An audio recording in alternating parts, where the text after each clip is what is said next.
Okay, July 1st to the 5th, the Primitive Skills Run is returning to Colorado. What this means is we're going to be doing an ultralight trip, learning how to live off the land, learning how to forage wild edibles and catch fish, living really like our ancestors used to. It's going to be July 1st to the 5th. To sign up, you can go to thesurvivaluniversity.com or you can go to the link in my bio. And remember, you don't have to be a runner necessarily to go on the Primitive Skills Run, but you do need to have a general level of fitness.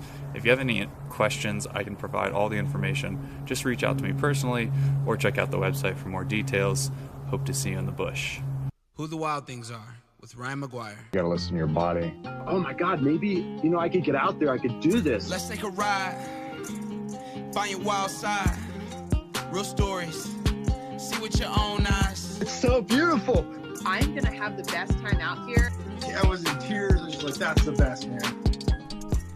Welcome back to Who the Wild Things Are. My name is Ryan McGuire, and I'm here to bring you conversations with the most wild folks on the planet.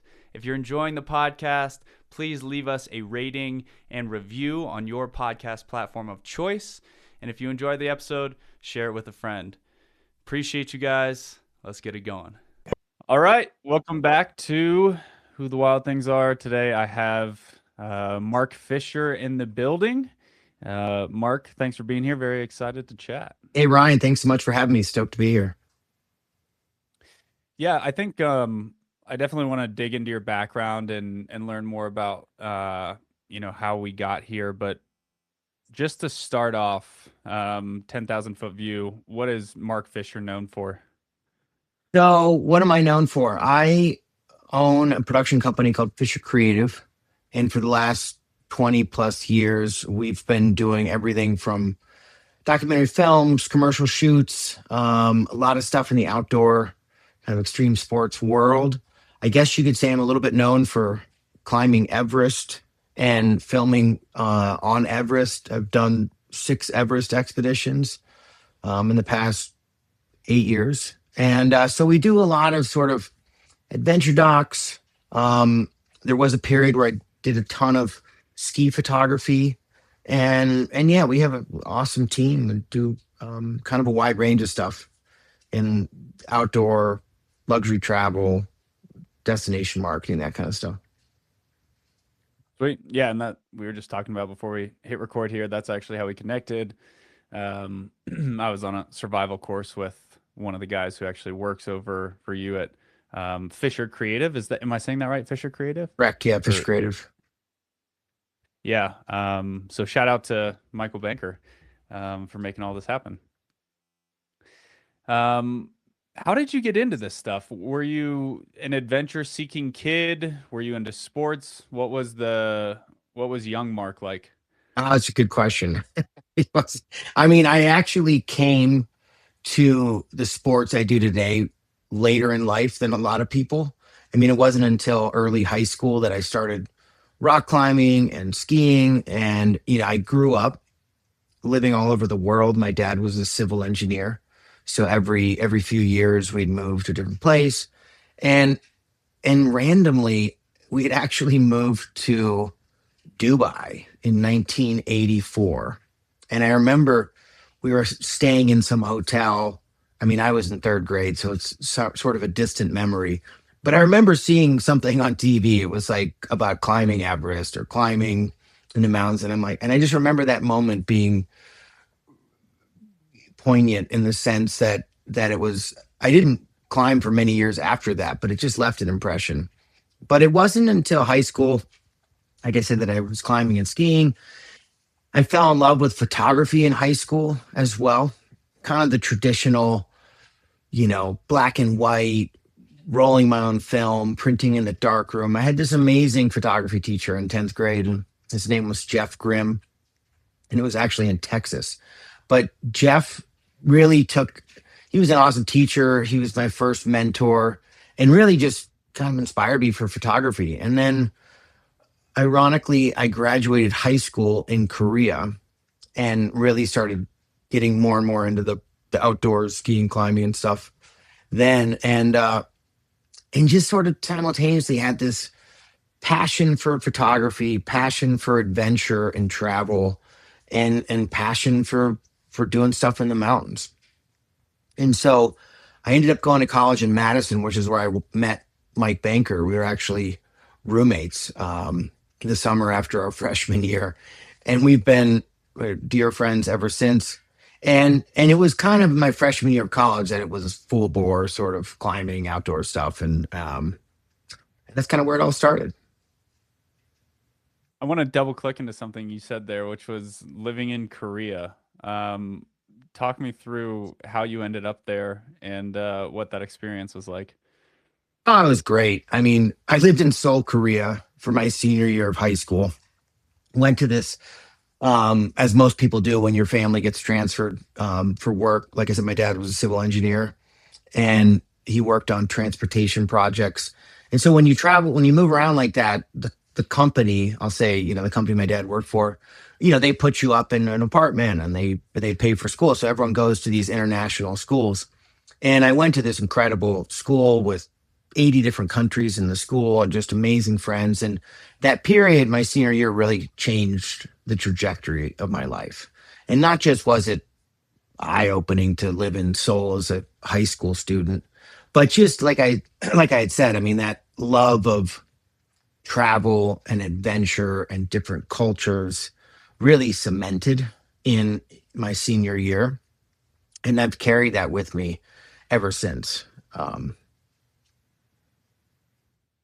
feel like being a kid that was moving around that much into such diverse cultures, you probably developed a really unique skill set for kind of adapting to your situation, level setting with people, and kind of being able to see from their shoes. Because most kids kind of grow up in a similar environment from, K to 12 and aren't challenged that way.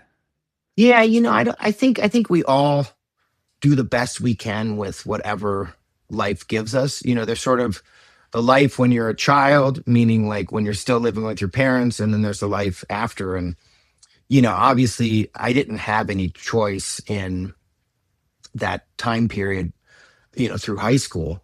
But yeah, I'm deeply fortunate for those experiences. And it may sound crazy, but I lived in the Middle East in third and fourth grade, and it was interesting.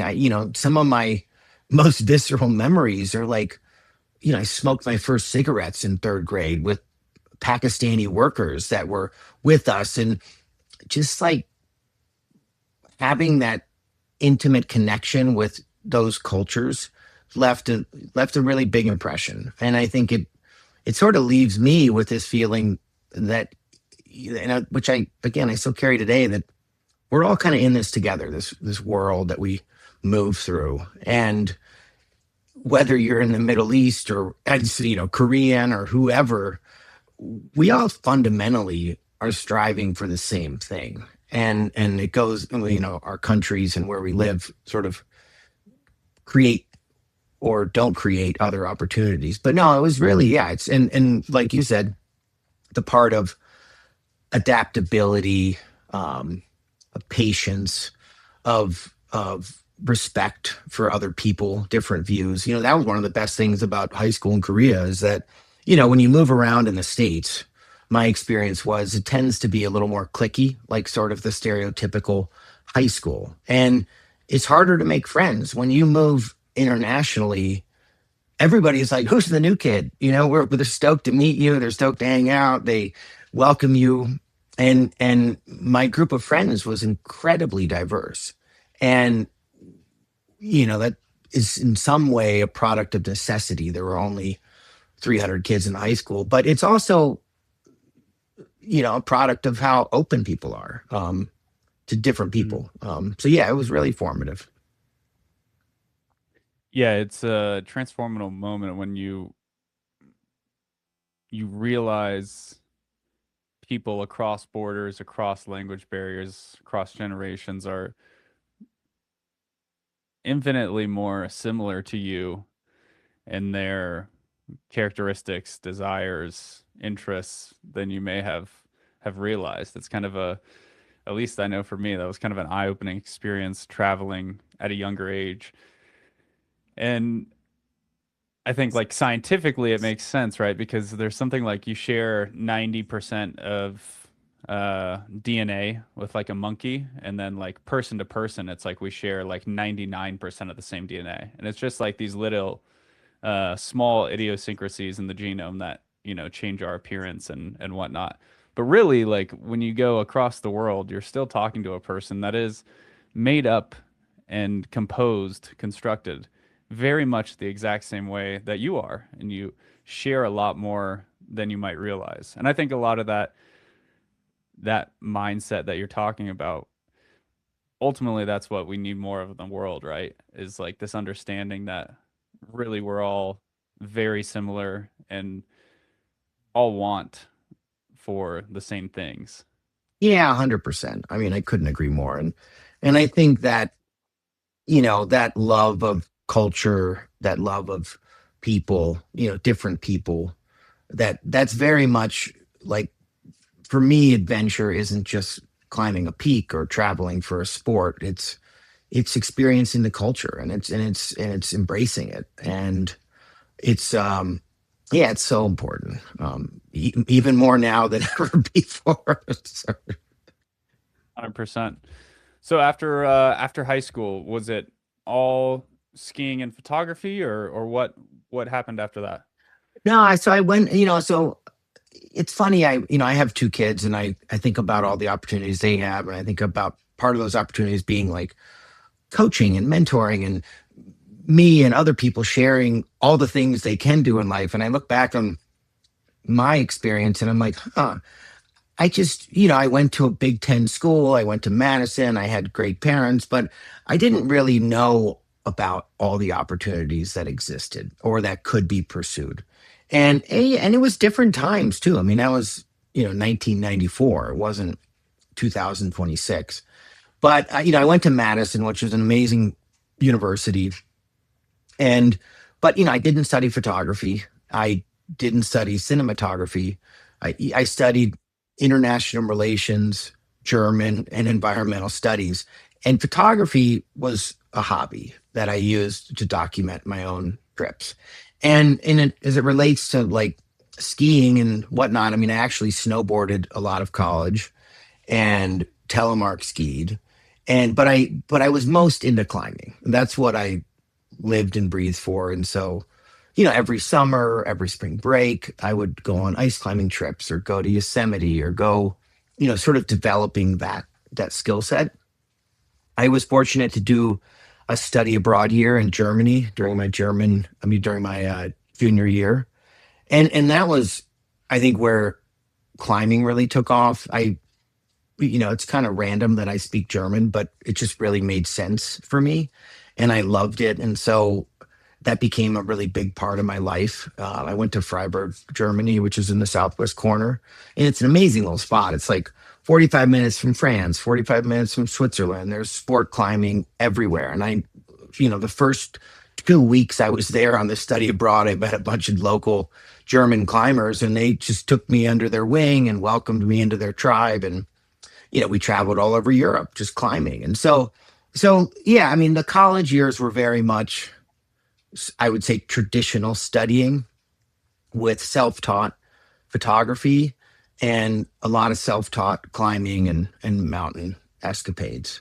And it was great. I mean, like, I think that junior year in Germany was a really kind of another pivotal moment in not just sort of this global worldview development, but also language and culture. And, that was the first time I actually learned how to speak a second language. And when you speak the language, it's a totally different experience than visiting and not speaking the language. So yeah, all those things were sort of happening concurrently. So in that moment, are you thinking, wow, this is beautiful. I'm climbing, I'm interacting, I'm, shooting a little bit of photography on the side. This is going to be my career? Or is it more, this is fun, but this is a hobby and I'll probably end up at a more traditional route? I mean, honestly, I had no idea. I think, I mean, I did really well in university, but I didn't really know what my career was going to look like. I think at that point in time, photography was more a passion, but climbing definitely trumped that as a passion. And so but yeah, I don't think I'm alone in the feeling of not knowing. I think the 20s tend to characterize your life as a bit unsettled and searching. And so I would put myself in that category of searching for what I was going to actually do when I grew up. I never could see myself in a traditional office job. I knew I didn't want to do that. I just didn't know what it was going to look like. And so what ultimately happened is I finished college, and then I did the classic kind of North American climbing road trip, living out of a van, climbing for 4 months, going all over Yosemite and southern Utah and all over the Sierras, all over Canada, and sort of, mountaineering and alpine climbing and rock climbing. And it was epic. And I needed to sort of scratch that itch about what full-time climbing, what dirtbag living really looked like, what it felt like. Was it really for me? And it was awesome. But I also finished that stint knowing, I guess I didn't know for sure, but I was like, I don't really think I want to be a full-time dirtbag. I very much love being a dirtbag, but I didn't necessarily see myself as doing that for years on end without a clear path. So anyway, For folks listening to this, that's a colloquial term of endearment. If you're not a climber, Mark is not trying to offend folks living in a van. Dirtbag is a well-known term for giving your life to the wall and climbing and dedicating to that lifestyle full time. And yeah, so if anyone's reading this, like, why is he calling everybody a dirtbag? no, very, very much so, Ryan. Yeah, you're 100% right. A dirtbag is very much a term of endearment, and I very much love. Quite honestly, I was a dirtbag through pretty much all of my 20s, and really all a dirtbag means is that, in my sense, is you're living first and foremost for experience, and secondarily for monetary gain or for career ambitions. And really, like that, what's most important, and there's a lot of different dirtbags. It could be wind sports, it could be mountain biking, it could be paragliding, it could be climbing, it could be ski bum. Ski bum is the same as a dirtbag. It's just living for that dream of freedom and pursuing something that you're deeply passionate about. And it's awesome. And I love it. And there's many days today I still am like, that life was a lot simpler. And it's great. And I encourage everyone to do that. I mean, I have zero regrets, and it's part of the process. So yeah, very much a term of endearment. And yeah, I've done both, the stable lifestyle with a home base and living, either outdoors or living in a van. And they, obviously you always fantasize living on the road and you only remember the good times, but there's drawbacks and advantages to any of these situations. So I'm very, it's cool to hear you talk about it in that way, which is, it's the real honesty, which is there's so much beauty. Every day is exciting. And there's also things that are less convenient. yeah, exactly. I mean, today we call it van life, but really back when I was doing it, it was very much a dirt bag. And you happen to have a crappy old van that you lived in. Definitely not a new Sprinter van. I had a 1989 Plymouth Voyager. It was white with the fake wood, the fake wood paneling on it, And I built this, really rudimentary frame out of 2x4s and plywood that was just big enough to take all the seats out in the back. Barely could fit all your climbing gear under this frame. Had a mattress on top. I mean, share it with a buddy. I mean, it was very it was definitely not what most people think of van life today. But again, it was awesome. And I loved it, and I still love it. But yeah, it's just got to get the job done, right? It's just got to get the job done. But there, it's true in everywhere. I mean, everywhere anything you do in life, at almost any point in your life, you can fall victim to this feeling that the grass is always greener. And when you're doing one thing, you're like, oh, that looks cool. And then you do that other thing that you thought looks cool. And you're like, what about that? And so I think that's just part of the ebb and flow and the balance of life is you can't do everything. And you make decisions that ultimately can have big consequences for sort of life trajectory, or decisions that can have minor consequences, but every decision leads to different paths. So, and so for me, that decision came because simultaneously as I was finishing college, I applied for a Fulbright to go back to Germany and study, partially because I had no idea what I was going to do with my life. And I'm like, I might as well apply for this fellowship and see if I get it. And I got it. So, so I got this fellowship to go back to Freiburg, where I was on my study abroad. And I was like, this is great. I get the US government paying me to go back to Germany for a year. I could do another year at university. I didn't really want to study. I didn't really have ambitions of getting a master's degree at that time. But I was like, yeah, I'll go back and study. Why not? And so at the end of that stint on the road, I went back to Freiburg, and it was amazing. I ended up spending over 2 years in Freiburg when I went back. And kind of like before, studying was ultimately secondary. Climbing was all I wanted to do in skiing. And so I met even more climbers and sort of was just like pushing myself to be a really good climber. But what also happened is, partially because I knew I didn't want to stay on the academic track and I didn't want to be an academic, I met through a friend this commercial photographer named Ramish Amru, who was a commercial photographer in Freiburg. And I had this itch, this desire to really figure out, could I make a career in photography work? What does that look like? I had no idea. So I ended up meeting Ramish. He offered me an internship, and I spent the next year working with Ramish as his assistant. And it was epic. And Ramish was, I would say, truly my first real mentor. My teacher in high school was awesome, inspired me, but Ramish was the person I really learned a ton from. And we were shooting film, we were shooting 35 millimeter, medium format, large format, stuff in the studio, stuff on location. Ramish got one of the first digital cameras back then. It was crazy. It was like a Kodak made the camera, and it was huge. It only shot TIFF files.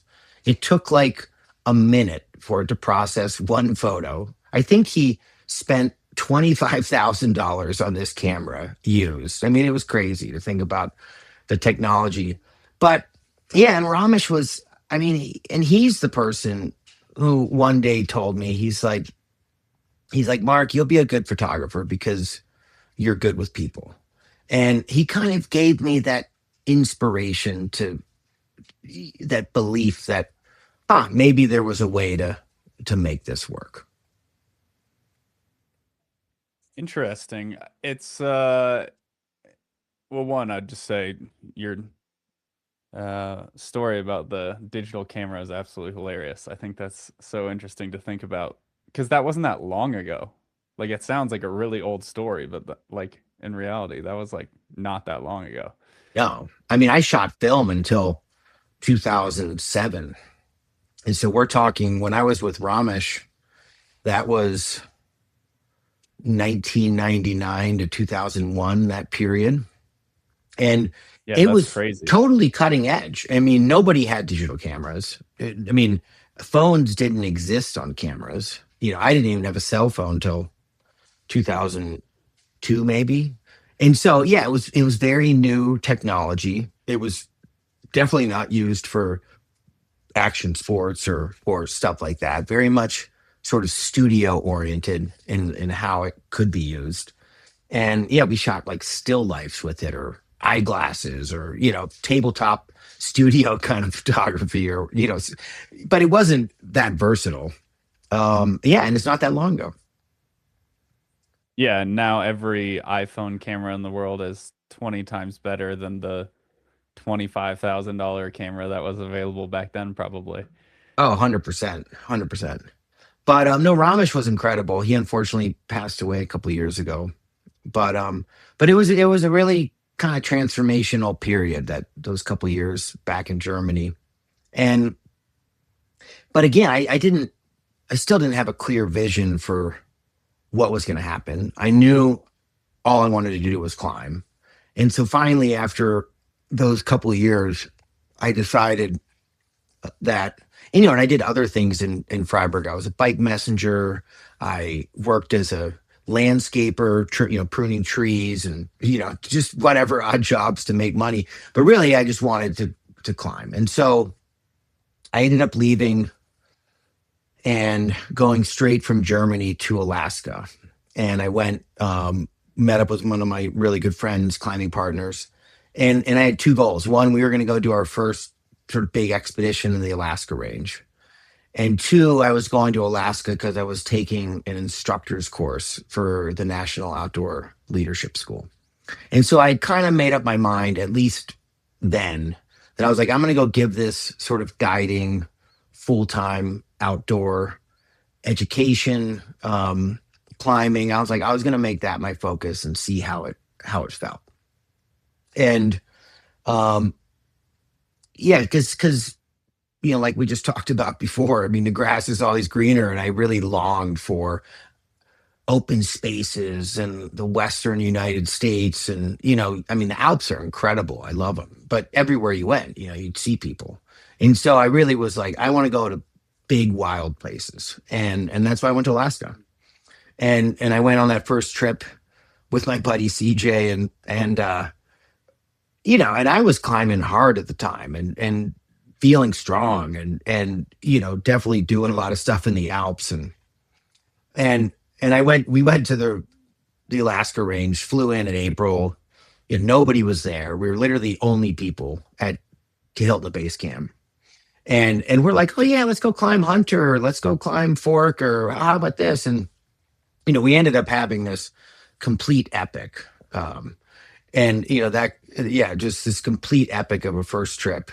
Huge storms and tents destroyed and no food, and barely crawled out of the mountains with our tail between our legs, sort of like, oh, that was different than we got our asses kicked, and it was great. And then I did this NOLS instructor's course and ended up spending years working for NOLS, doing all kinds of things. Worked for Alpine Ascents International guiding on places like Denali or Kilimanjaro, worked for Jackson Mountain Guides. And so for the better part of, I'd say 5 or 6 years, I was doing the climbing dirtbag lifestyle. I'd rent a room in a house or do something for the winter. And then I'd hit the road in the summertime, live out of my car, work for an old guide, whatever. And did that for a bunch of years, and it was great. But also during that period was, I was still doing photography, and I sold my first photo in, I think it was 2002. Sold my first photo to Patagonia. And I was like, oh, this is Very cool. I was like, oh, this is great. I can sell photos of my friends doing stuff and, these adventures. And so I did more of that. And so I kept kind of this guiding path, and at the same time starting to sell photos to companies like Patagonia. How long did that take when you sold, this first pick to them? Was this the 15th time you had tried that, or did you take a picture and you went, this is gold, this has to go somewhere? No, that at that time, it was actually the first time I had submitted photos to Patagonia. And, I can't remember specifically, but if it was like a specific deadline or just a rolling kind of, hey, send us a selection of, and at that time you would actually send them like slides. And so it digital. You'd mail them a bunch of slides. They would and they would look at them and they'd be like, "Oh, we're going to keep these." And Patagonia used to hold on to slides for years, and they just have them in their archive. And then if they decided eventually they weren't going to use any of them, they would just mail them back to you. And so that was the way it used to be. And but at that first submission, Jane Siebert, she was the photo editor at the time. She's like, "Mark, these are great." She's like, "It's awesome." And sort of just that first submission, she bought a photo, and then she's like, "Oh, this is great." And I kind of developed a relationship with her. Then she started sending me Patagonia product so that if I was out doing stuff, I could give it to my friends to wear. And then I would just regularly submit photos. And not selling a ton, but selling, a couple, 2, 3, 6 images a year kind of thing. And it was just sort of building skills as a photographer, just building a portfolio of images. And it was great. In that era, was that the kind of money that could support somebody, or how did that look financially in terms of supporting a single NOLS dirtbag type of guy? No, I was definitely not at a point of supporting any sort of life off photography alone. But at that time, this will sound crazy, but a full-time NOLS instructor. So this is someone who worked 180 days in the field. Was what was considered full-time. And there was a different designation for full-time than like just picking up NOLS courses. I think I made a total of $17,000 on basically a full-time NOLS salary. No health benefits. I drove an old beater Subaru Loyale. Like I said, I didn't I rented a room in a house for the winter. So it was very much a kind of a hybrid dirtbag lifestyle. But it was, make another like 5 to 10 grand a year on selling photos. It was significant at that time. And, Definitely. Of course I didn't have kids then, and, expenses were low. But it wasn't enough to support on just photography alone. Yeah. And so the way I imagine this unfolding is you kind of get a taste for that, and you realize that there's some talent that other people are recognizing about your talent for capturing the image, but also just to get into these places. I remember I had a similar story with they called it digital media arts at my school. And I don't know if it was a speaker or a video we watched, but it was a National Geographic photographer. So we're learning how to take pictures, and he says, "Oh, it's really simple. You want to take better pictures, stand in front of cooler shit." And I was like, "Oh, this makes sense. Like, if you want to have the most epic shots, you want to have the most epic experiences, you have to go to epic places." Yeah. And it sounds like, given your NOLS background, your adventurous spirit, your familiarity with these different cultures, you're getting to places that not many people were going. Yeah, that's part of it. Where'd you go to school? I went to school in Ohio. Oh, cool. Hey, Midwest.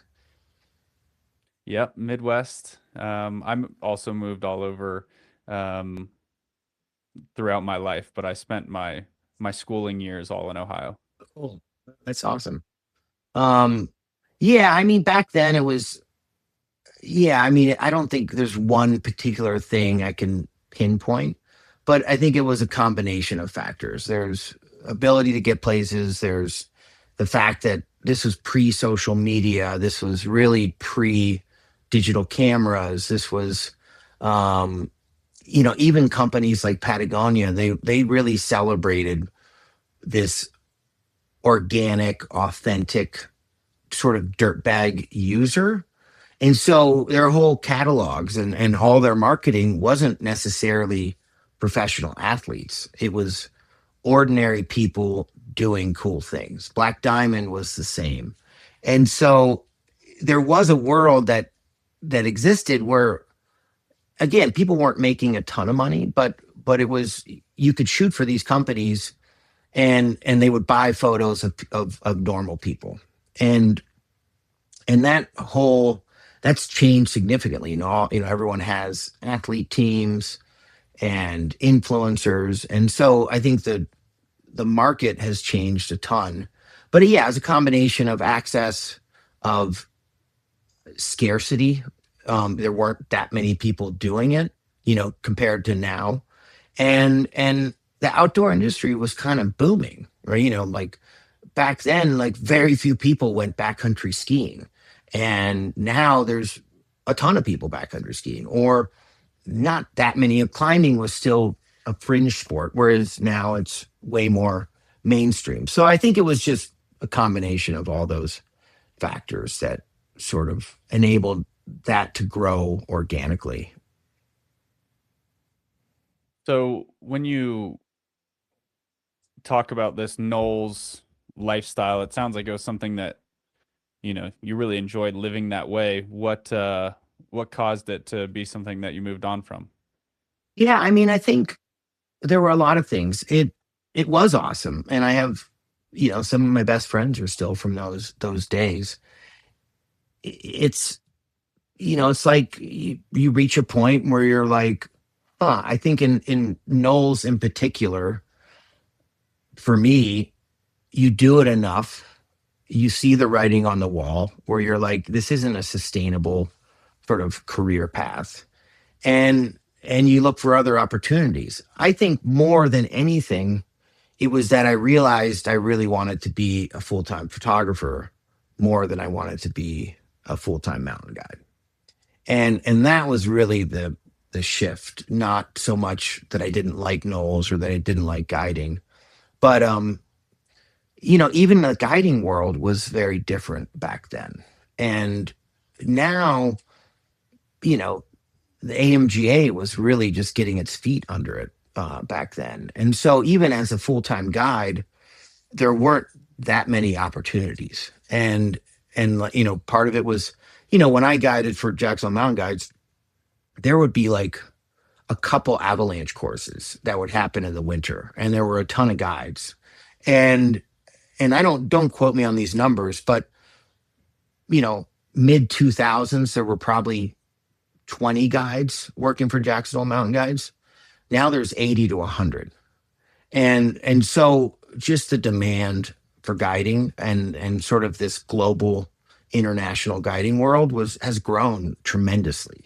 And so, back then it was like, okay, I'm going to like maybe do a couple avalanche courses in the winter. Maybe I'll get lucky enough to take someone backcountry skiing. I'm going to go guide Denali in the spring. I'm going to take people up the Grand in the summer, and maybe I'll piece a couple other things together. But it was really hard to really be a full-time guide. And a lot of people had different jobs, like in the winter or whatever, ski patrol. But really, like I said, the main reason was I wanted to be a full-time photographer. And that was sort of the main reason I sort of moved away from that.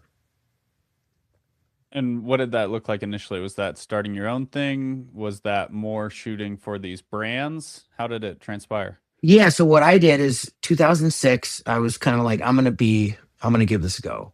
2007, I went to the Santa Fe photographic workshops, spent 2 months there working as a studio manager. And it was epic. I worked in the studio. We worked with amazing commercial photographers, portrait photographers, fashion photographers. And so I really sort of honed all of my lighting skills, like in the studio, on location, environmental portraits. And I used that as a way to just build another set of skills that I didn't really have, and really work with epic photographers. And then, quite honestly, I shot a ton of weddings. And so I just started hustling. And I came back, I was still living in the Tetons. And I just went all in, just try to make it work. I would go to outdoor retailer show and shop around my portfolio and try and meet people. And I would shoot a lot of weddings. I would shoot anything. I would shoot product photography. I would shoot little local gigs. Just trying to work as a photographer. And in those first couple of years, I still guided on Kilimanjaro. And so I would do a stint of like 6 weeks on Kilimanjaro. And back then that was a ton of money. And it would, 6 trips up Kili would, you know, give me more income than I made in a full year working for NOLS. And so between those first couple of years on Kili, doing a bunch of weddings, portraits, whatever else I could do, still selling photos to people like Patagonia or Black Diamond. I mean, that was how I bridged those first couple of years. Going up Kili 6 times is no small feat. How are you, thinking about training and fitness and taking care of your body like during that time period? I mean, Kili's awesome. It's not, it's like a hike. And when you guide on Kili, you have a whole crew that, sets up camp and sets up, and cook, sort of a fully catered experience.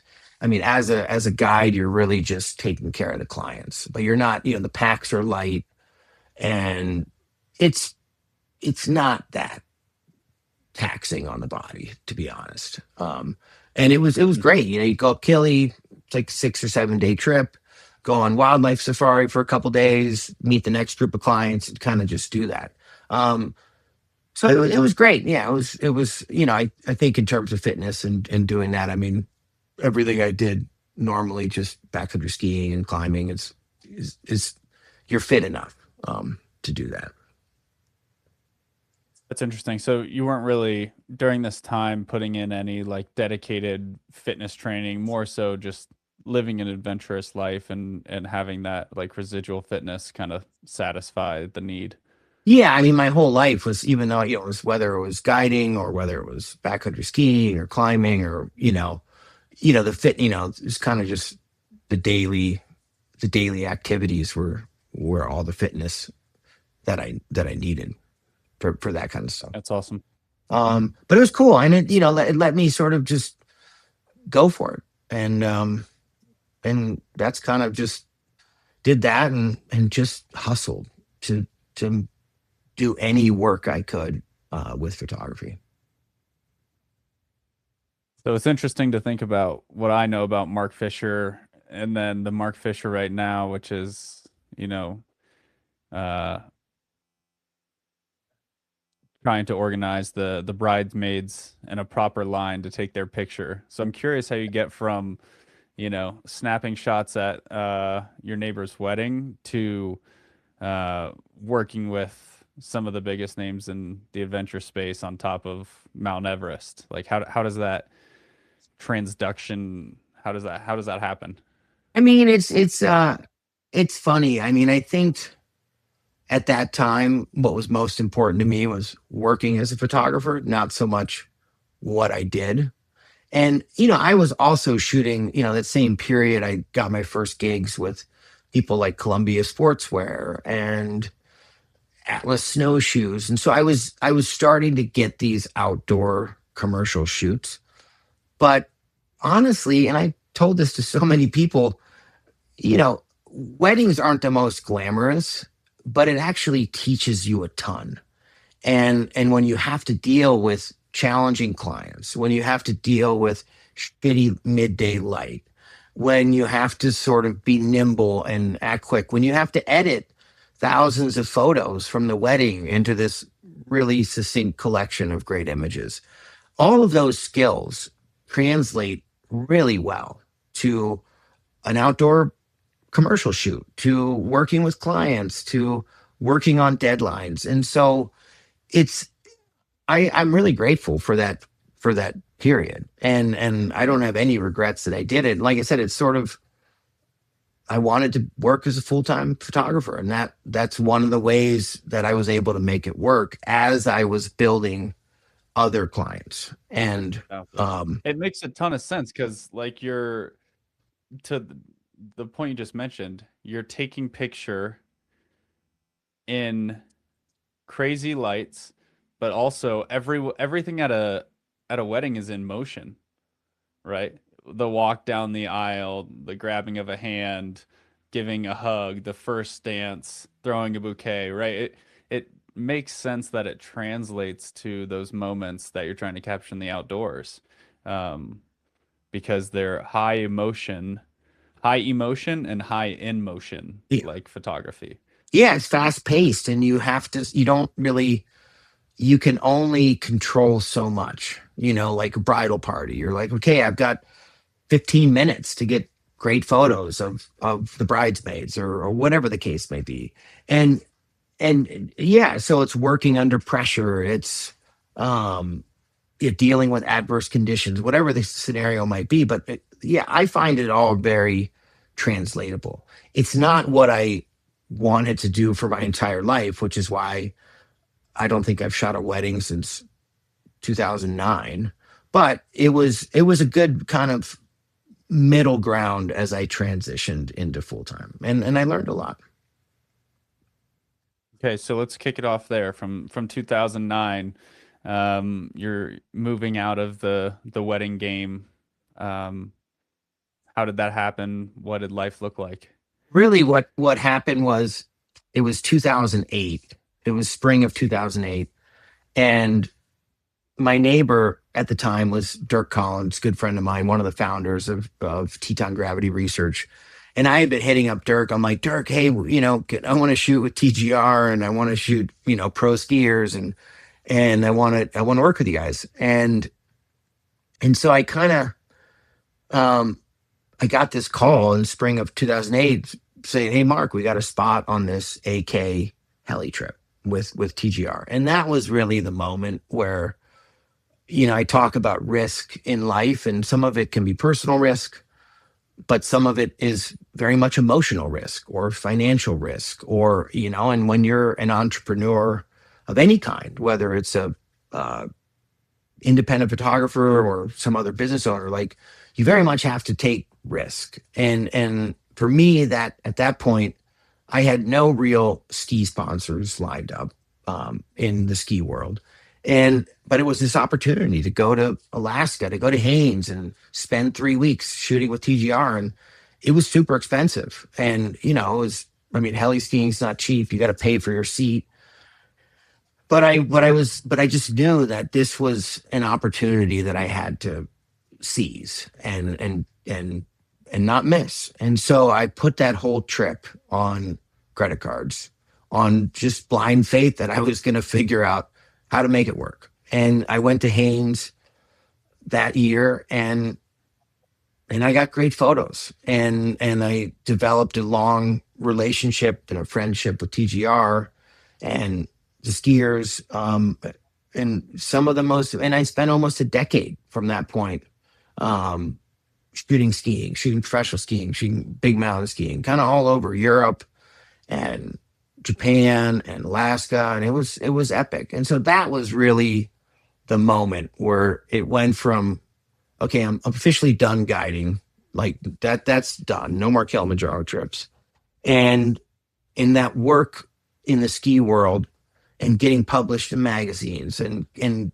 developing relationships with ski brands, and that was really the big first break, I would say, in photography. Wow, that's a really cool, interesting story. I'm sure there were all kinds of things running through your head. Yeah, if you're in a tight financial spot, seems like the trip of a lifetime, lots of opportunity potentially, also could just end up being a ski trip that turns into nothing, but ended up being one that probably changed the trajectory of your life. Oh, for sure. It was all those things. Yeah, it was all those things. But I have so much gratitude for those guys and for that opportunity. And it's not like anything's given to you, but when you're given the opportunity to make something from it, and then you seize it, it's awesome. So yeah, that was definitely a sort of the first big break, I would say, that laid the foundation for what was to come. So now, inside of this big mountain skiing era that you're in, were there any crazy storms or avalanches that you got caught in? Things that felt like survival mode or fight or flight? No, not. I mean, there were. I mean, there plenty of incidents for sure. Multiple broken femurs, lots of small injuries, broken bones. Yeah, torn ACLs. Like certainly a fair amount of like backcountry rescues and snowmobile shenanigans, and certainly, I knock on wood, I was very fortunate to not be involved in a fatal avalanche. And I also am really fortunate to not have anyone die that I was with. I've certainly had plenty of friends die, which is really, something that's tough in this world for sure. But, actually working, I've been really fortunate to avoid some of those big accidents. Yeah, it's always hard, right? Like the more time you spend in the mountains, the more friends you meet out there, the more trips you go on. There's risk and reward to all of this. And if you spend enough time out there, there's a good chance that someone you're close to will pass away, perish in some kind of accident. Yeah, I know I've gone through that, and sure that you've faced similar things over the years. Yeah, it's an unfortunate part of the world that I live in, or that we live in. It's sort of a numbers game, but no, I mean, some of the, mostly the memories are just epic skiing, epic camaraderie, some really great, just really great opportunities. Like definitely a really cherished period of my life. So at what point during this, transition did you start the company that you run now? So the next big, yeah, I'm doing ski stuff. I'm getting more sort of outdoor commercial shoots. The big thing that happened was 2009, Canon came out with the 5D Mark II. And that Canon 5D Mark II was the first digital SLR that shot video. And so this camera comes out, and instantly, the game changed almost overnight. And, honestly, I didn't know that much about shooting motion at the time. But this camera came out, and then all of a sudden, clients would be like, "Oh yeah, you can shoot video too," and you got this camera, and it's sort of being like, "Oh yeah," and then what used to be just photo shoots now turned into photo and video shoots. And so what I did at that time is I had a really good friend, Eric Daft. He's still a really good friend, but I would hire him to shoot video. I would shoot photo, and we would do these shoots. And then 2010, I got a grant from Eddie Bauer, First Ascent. Eddie Bauer had just launched their kind of outdoor clothing line called First Ascent, and they were giving out these grants that you could apply for and go do cool stuff. So I applied for this grant to go ski Shishapangma. Shishapangma is the 14th highest peak in the world, just over 8,000 meters. And so myself and three friends, we went over to Shishapangma, and that was fall of 2010. And I was like, all right, I'm going to use this trip as my first real photo and video trip. And the goal was to shoot photos and make a short film on this expedition. And so again, Eric helped me out and gave me some last minute pointers on all right, this, that, and it was sort of a scramble, and it was great. And we had this amazing expedition. We didn't make it to the summit, but it was a cool trip, and we got really close to the summit. We did it self-supported, no Sherpas, no oxygen, and we skied from 7,600 meters, and it was rad. It was my first 8,000 meter trip, and I did really well at altitude. We didn't, like I said, we didn't summit, but it was a great experience. And I came back from that, and Eric helped me edit this short film and called it Ski Tibet. And at the same time, I'd been building like a new office. And so this combination that fall, it was basically, I can't remember if it was December of 2010 or January of 2011, but finally I was like, Eric, I want to create this production company that's photo and video. And what do you think? I want you to be part of it. And Eric was like, yeah, sounds good. I'm in. And so Eric became sort of the first full-time employee, and together we built what's still Fisher Creative to this day. Very cool.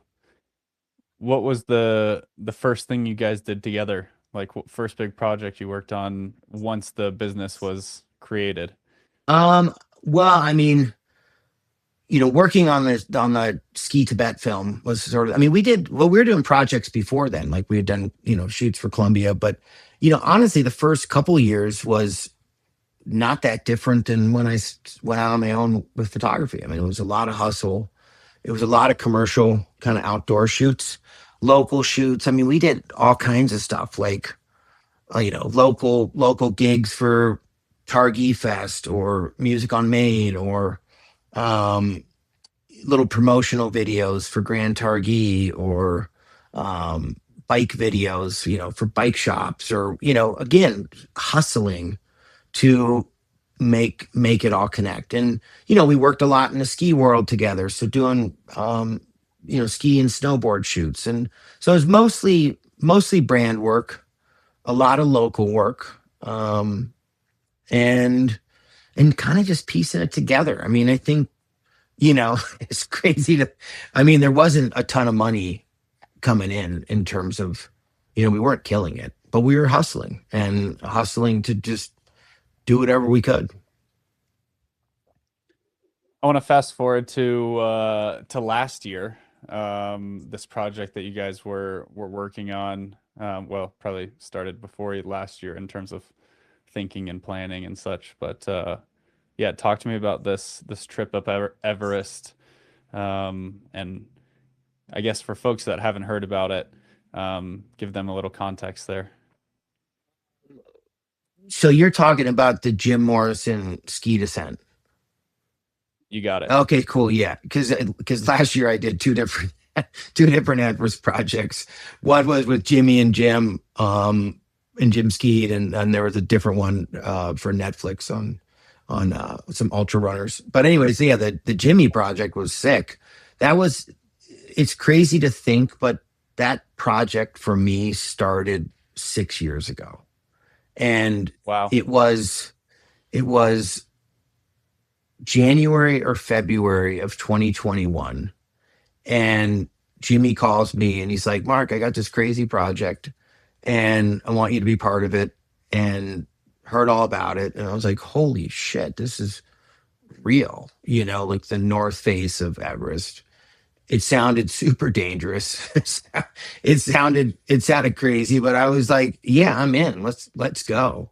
And so that was almost 7 years ago now.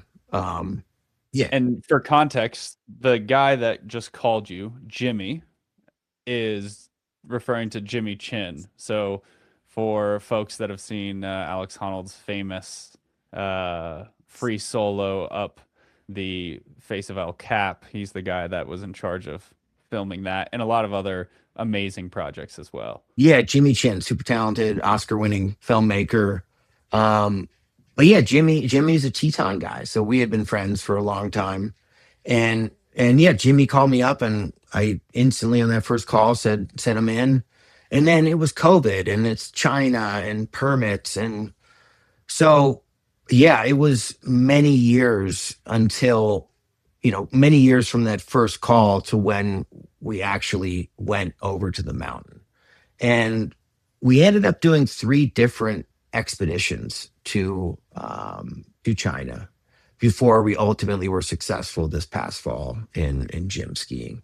So it was a pretty wild ride. And it's like I'm thinking about like the last 3 falls I've spent, in Tibet on the north side of Everest and trying to make this work. So I think as a team and to collectively be, to be ultimately successful and to see that project through, because it was hard and it was super uncertain, and I can't share that many details because the film isn't out yet, but no, it was ultimately really cool that Jim was able to ski that line, and it's crazy, and it's a 10,000-foot ski descent off the north face of Everest, and all the things you'd imagine: horrible snow, dangerous skiing, really exposed, steep. I mean, it's kind of every trick in a ski mountaineer's toolbox was used for Jim to come down safely from that. Super impressive. I'm really stoked for Jim, really proud of the team, and what we were able to pull off. And Yeah, I mean, the fitness is tremendously impressive just to get there in the first place. But then to think about kind of no fall zone skiing at that kind of heart rate, that little level of oxygen is tremendously impressive. And I don't think most people understand, oh, I can ski down technical things. It's like, no, this is a whole different ball game. it's a whole different ball game. And yeah, and big mountains they're big, and altitude's real, and it's not easy living at altitude. It's not easy functioning at altitude, and let alone like super cold temperatures and all the other things that come along with it. And so no, it was awesome. It was super cool, and just kind of an all-star team, and really really cool to be part of it. And randomly, we on the second expedition, we discovered Andrew Irvin's foot in his boot, which, not planning on it, we made was one of the greatest mountaineering discoveries in the last century. And for those of you who don't know Andrew Irvin, he was with one of the first, what could be the first summit of Everest, and he disappeared in 1924 near the top of what's now the normal route up the north side route on Everest, and until we found his boot, no remains of Andrew Irvin had ever been found. And so just randomly we find his boot, and so it was a crazy, you put all those pieces together. It was definitely one for the books. We got to pause there. I got to ask questions. I can't let this slide by. How did you find his foot? Were you guys trekking and then somebody just sees a foot laying on the ground? You got to walk me through this. So so on the way from Advanced Base Camp to Camp 1, we travel along the Rongbuk Glacier. And it's a huge glacier, and but it's mostly a dry glacier. And dry glacier means the snow is melted. It's just exposed ice, penitentes, crevasses. But you're wandering there, and this is this glacier that flows from the north face of Everest. And so there's all kinds of debris on this glacier from past expeditions, and most of it's junk, like old tin cans from canned fish, or a ripped piece of a tent, or wands from a climbing route, or, like I said, most of it's nothing that you'd want to keep. But on this trip, like a week before, we had found some artifacts that were really noteworthy. Let's just put it that way. And we're like, oh my gosh, like, and our kind of curiosity was perked in the fact that, oh my God, so we there might be stuff, and for forever people have been searching for the remains of Andrew Irvin, and so anyways, we're just like, holy smokes, like, we didn't think we were going to find something, but we were actively searching, and there were a bunch of us that were searching. Kind of the whole team in some way was searching, Jim and Jimmy, Eric Rupka, another friend and camera guy, Leo Horn, all of us that would be cruising back and forth to Camp One. On the way back, we would just spend hours like crisscrossing around. We would mark waypoints, GPS. We would do grid searches. We would sort of like search the area because we all felt like that it was potential we could find something pretty monumental. I don't think any of us really thought we would, but anyways, we were coming back and we were all stoked to keep searching for clues, and Eric and I were all gung ho, and Jimmy was on the fence, and we're like, Jimmy, come with us, let's keep searching. The other guys kept hiking back to camp, and so Eric and I were kind of out front searching the glacier, and Jimmy was a little bit behind us, and Eric was actually the first one to spot the boot, and he's looking ahead like 50, 100 feet ahead of us, and he's like, wait a second, he's like, that doesn't look like a rock, and sure enough, we walk up to it, and it was Andrew Irvin's boot. And then Jimmy comes up, and he had just been at the Royal Geographic Society that summer looking at Mallory's boot. And it was like an exact replica. He pulls out his phone and he's showing us this boot. And we're like, oh my God, this is like, looks like the same boot. Well, then there was a sock coming out of the boot, and Jimmy kind of lifted up the edge of this sock, and there printed on the sock was AC Irvine, like right there on the sock. And everybody's just freaking out, like, oh my, like we just found. And of course we didn't know 100%, but we were all pretty confident from the second we saw the name tag on his sock that we had just found Irvin's boot. Was there anything in the sock? Yeah, his foot was still in the boot. It was still in there. Yeah. I mean, it was probably pretty well intact, right? Like, this is Otzi the Iceman, right? Like, it's permafrost, it's just in a glacier. It's probably well preserved. I mean, I think we all think that the boot had literally melted out of the ice within that week. I mean, it was just sitting on top of the ice. And so we all think that it, I can't say for sure how long it had been melted from the ice, but certainly not long. And so we literally, I mean, it was just such serendipity, right place, right time, that boot. And what's crazy is, so of course we treated it with utmost respect. We're like, we don't want to move it. We don't want to touch it. We didn't touch it with our hands because we're like, no, this is like significant historical artifact. So we just marked it. And then we left it there. We came back a week later. The boot had moved like 6 feet. And we're like, oh my gosh, like this thing is and the only thing I can surmise is that, a bird had picked it up and moved it, because, not to sound disrespectful or morbid, but there was, like decaying flesh inside this boot because it had been frozen for 100 years in ice. And so we're like, we need to protect this. And so we made a rock cairn, covered this boot with a rock so birds couldn't get at it. And we left it there because we still didn't know what we were going to do with this boot.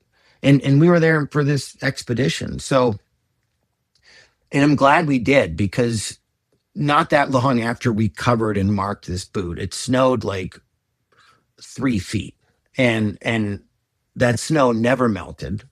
We would have never found that boot again if we had not like protected it and marked it really well.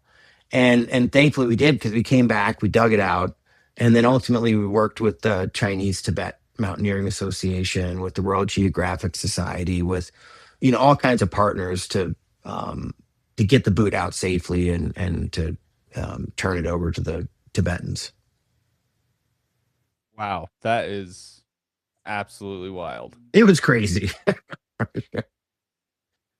Oh my gosh, what a trip. Anything noteworthy from you mentioned that you did two trips to Everest kind of last year. Anything noteworthy from the other one? Oh yeah, it's going to be great. It's a really cool film. It was 2 mountain runners, Carl Egloff and Tyler Andrews. Carl is Swiss Ecuadorian, kind of a mountain running legend, and set tons of speed records, FKTs on big mountains all over the world. He's 44. And then Tyler Andrews, he's American. He's kind of a newer, I believe he's 34. And so he's like the new up and coming. He's been mountain running for like the last, basically since COVID. And so he's newer at it. He's super strong. He's super fit. Totally different personalities. But basically, this film is about those guys competing to set the fastest known time round trip from base camp on the south side of Everest. No, it's gonna be super cool. Yeah, that film's coming out this year. Really excited for that. But no, I mean, Everest is a cool place. I'm taking a break this year. I'm not going back. Well, yeah. I mean, I feel like you paid your dues. You did your time last year. You found a dead guy's foot. I think you did well. Yeah. I love the whole Himalayan region. It's really special, and especially the Sherpas and all my friends over there. It's awesome. Any other big up and coming trips, adventures, videos, anything you want to share or tease? Before we wrap up. I mean, we're always scheming on. I think the simplest is like this combination of epic experience and ideally projects that move the needle in some direction, whether it's a social cause, whether it's a environmental cause, whether it's just really good stories. So we have some really cool projects next year. One is this incredible traverse from Petra to Alula, this 650-kilometer trek through the most remarkable parts of Saudi Arabia and Jordan, like Hegra and Wadi Rum and all these so that one's super cool. It's unfortunately a little bit on hold now with the latest war in Iran, so that's super unfortunate. But we've got an Antarctica project, and there's some cool stuff. We've got a couple other films in the works that are at various stages of sales and development. But no, we're always sort of searching for the next cool project, and it's going to be a great year. That's awesome. Lula, I got to do a desert race there 3 years ago now. No way. Got to fly out there and race across the desert. It was very cool. Really, really amazing environment. Did you get to go to Alula? I have not been there yet. No. But it sounds incredible. That's so rad that you have to do that. Yeah, small world. I think it's definitely worth the trip. I go to Dubai to compete once a year, and so like often people will think like, oh, UAE, Saudi Arabia, probably similar. Literally, they couldn't be. Alula is as much Dubai as New York City is Denali. Yeah. Right? Like it has nothing to do with one another. They're completely different places, and Old Town Alula is one of the coolest historic sites I've ever been to. Not to mention all the cool rock formations. It almost looks like Moab in a lot of ways. That's awesome. You've gotten to go there. Yeah, it seems incredible. I can't wait. Yeah, I'm sure you'll love it. You're the kind of guy that would really appreciate it and dig it. So that'll be awesome, man. For people that want to keep following along, what's the best way to find more Mark Fisher? You can check out our website, fishercreative.com. Check us out on social. Instagram is just Fisher Creative. And send us a message. I mean, I think, something we didn't talk about, but anyone has questions or tips or how do we prepare for big expeditions or this kind of photography or cinematography? We love sharing what we do, and hit us up, send us a message. There's through the website or on Instagram. And we're always, we love kind of sharing what we do or here to help if we can. Awesome. Well, Mark, thanks for your time. You're a wild dude, and that was a lot of fun. Appreciate you. Hey, Ryan, thanks so much for having me. Appreciate the opportunity and great connecting with you today. Okay, great news. For 2026, Last Mountain Man Standing is returning to Conifer, Colorado. What that means is we're going to be racing through the Rocky Mountains. It's a 4-mile loop with Mountain Man style obstacles. If you make it through the loop in 1 hour, you get to keep going. If you make it through 6 loops, the 7th loop is a race on the same course to decide the last mountain man and woman standing. They will each win the cash prize and take it home with them, be crowned victorious.